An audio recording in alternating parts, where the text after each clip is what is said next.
Since 1989, thousands of people have reported seeing mysterious lights and shapes in the skies over Brussels, Belgium, where most of the descriptions were similar. That the object was triangular, with 3 bright white lights in each corner.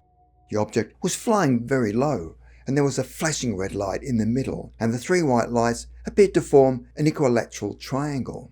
The witnessing of UFOs began on November the 29th, 1989, near the small town of Eupen, Belgium, and close to the German border. 2 gendarmes by the name of Henrique Nicol and Hubert von Montagnier were out on a routine patrol, and the 2 officers described the following. As we approached the crossroads at Neuves Road, our attention was drawn to an unusual sight. We saw a field near the road that was all lit up. It was like the lights on a huge football field. We thought it was strange, and we wanted to know what was causing those lights. There was a huge triangular platform, and underneath it were strong headlights. And in the middle was this blinking, pulsating orange light. The whole thing was floating in the air. The gendarmes immediately called their dispatcher, Albert Crutzen. Crutzen claims that the 2 officers told him that they were seeing a strange object in the sky. It made no noise. He said they joked about it and said it might be Santa Claus trying to land. Kreutz duly noted the unusual report in his log, but was highly sceptical. Officer Heinrich and his partner proceeded to follow the object as it flew across the Belgian countryside towards Eupen and described the following. We could see it clearly because the headlights were very strong. We could also see the flickering orange ball underneath. We were driving very slowly because it seemed like there was someone in that object and that somebody was trying to observe what was happening on Earth. All of a sudden, a bright light flashed across the window of Kreutz's office as he described what happened next. Off in the distance, I could see something bright, but I didn't know what it was. Suddenly, I saw something that looked like a laser beam shoot out.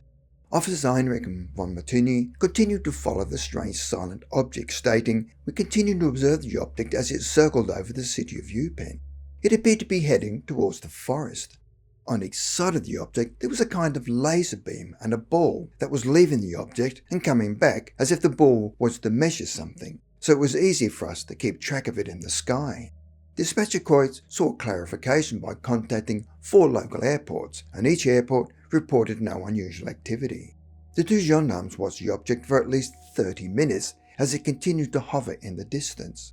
Officer Heinrich then claimed that all of a sudden another spacecraft came out of nowhere and claimed they were now a little frightened. Not only was the original object still hovering in the distance, but now a second object began to rise up into the sky and began to tilt slightly. This second object was triangular shaped with bright headlights and had what appeared to be a dome on the top of 2 or 3 small windows. The object was also lit up on the inside. By the time they realized what the object actually was, it flew away. It was what happened next that turned dispatcher Albert Kreutz into a believer and described the following. "Through the open window I saw a strange machine floating about 500 feet away from me. It looked like a large ship floating in the air. It drifted in front of me for a few seconds, then flew away in the direction of La Calamine. It was a beautiful thing to see." A few minutes later, 2 other gendarmes reported seeing a similar object over the village of La Calamine, 8 miles to the north. One of the officers, Dieter Plumans, had no doubts about what he saw and described the following. "We had heard our colleagues talking about this flying object. In the beginning we thought it was some sort of joke, but then we saw something. It wasn't funny anymore. Both of us had a strange feeling. It was impossible to explain what the object was. We thought it was an American airplane or something. We had no other explanation for what it might be, but it was real, and it was above us." All 4 sightings occurred over a period of 1 hour, within 20 miles of each other.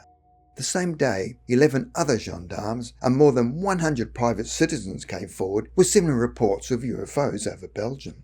Then, in April 1990, an actual photograph of the object had been taken, showing the same array of lights described by the eyewitnesses. Authorities managed to enhance the film's contrast, clearly showing a triangular shape and the first photographic evidence that UFOs had appeared over the skies above Belgium. Because there were so many reported sightings, the Belgian authorities employed an organisation called SOBEPS, Belgian Society for the Study of Space Phenomena.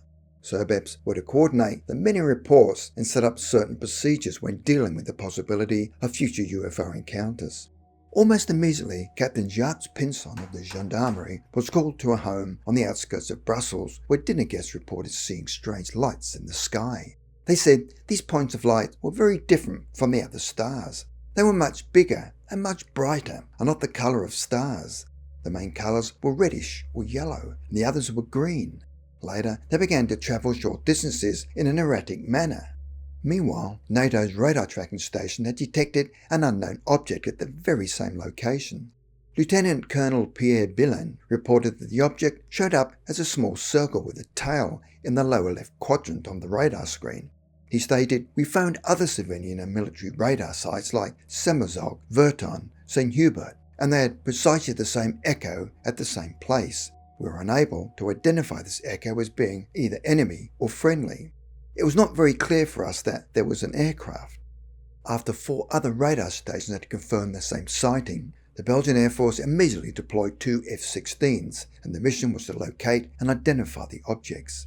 It did not take long for the pilots to lock onto the object with their onboard radar, but in an instant the object had shot out of range at an incredible rate of speed. Meanwhile, back on the ground, Air Force Major General W.J.L. de Bruer, now totally perplexed, was at a complete loss to explain the encounter, stating, "We measured some exceptional accelerations which cannot be related to conventional aircraft, that is clear."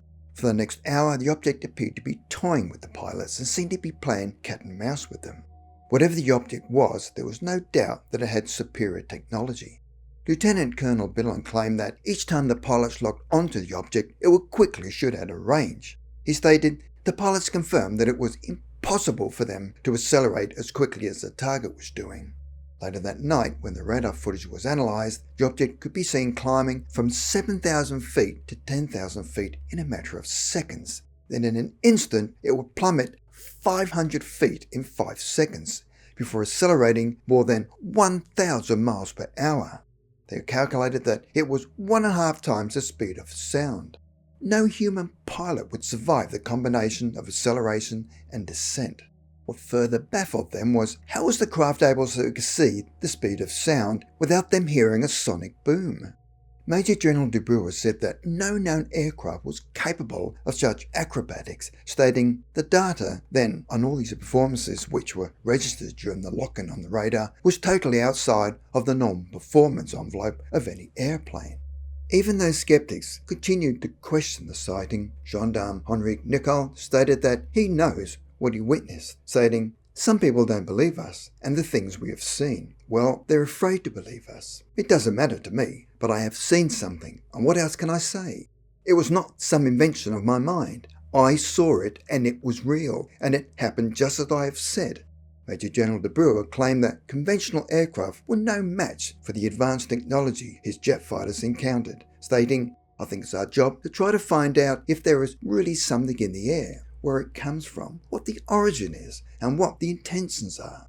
Indeed, there is something going on in Belgium which is beyond our control."